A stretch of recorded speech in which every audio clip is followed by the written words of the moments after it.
Bonjour! Aujourd'hui, j'ai envie de vous présenter une méditation qui se veut une visualisation. Et cette visualisation, vous allez en fait construire, si vous voulez, un projet. Donc, souvent on a un projet, une journée, des choses à accomplir, on les voit. Des fois, on ne les voit pas tant que ça, donc c'est une façon de les voir. Et ensuite de ça, c'est de voir quel chemin on va prendre pour arriver à cette finalité. Alors, comme à l'habitude, vous allez prendre quelques respirations pour débuter votre méditation. 8, 16, 21, 8, 14, 7, 14, 21. Vous avez le choix, tout dépendant de vos croyances. Idéalement, 14, 16, c'est assez, c'est un bon début, je dirais. Ça peut aller à plus que ça. Donc, respiration, on calme l'esprit, on se met dans un état de détente, on se prédispose pour la méditation. Ferme les yeux, on apporte notre attention à notre troisième œil, au centre de notre centre de visualisation, de vision.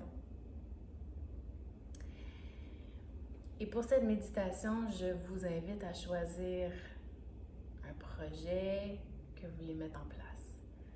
Alors, par exemple, aujourd'hui, vous avez un projet qui est disons la rénovation d'une maison. Aujourd'hui, vous avez des choses à accomplir. Cette semaine, vous avez des choses à accomplir en vue d'une partie du projet à mettre sur pied. Dans cette méditation, vous allez voir, par exemple, tout le chemin à parcourir pour en arriver à atteindre la réalisation de votre projet. Donc, si je prends le chemin A,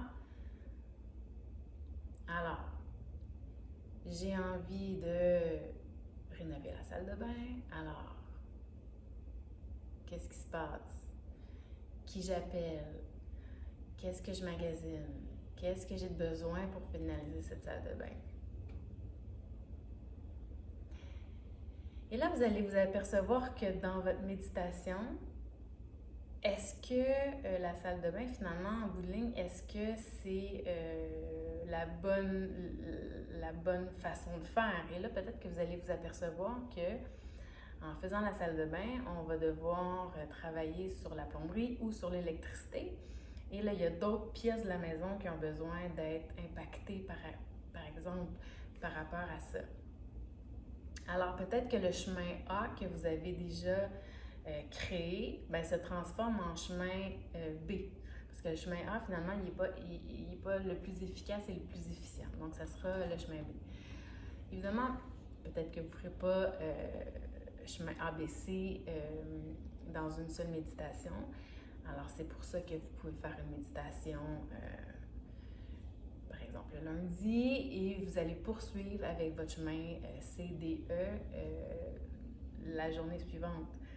Ou peut-être que vous allez décider de rester en méditation puis de faire le chemin de A à E, par exemple. Mais c'est vraiment une belle méditation quand on a des projets puis on n'est pas certain de l'ordre des choses qui doivent être à venir et aussi de toute l'envergure qu'on doit considérer. Alors, je vous laisse vous amuser avec cette méditation-là qui se veut une visualisation étape par étape. Je vous souhaite une belle pratique. À bientôt.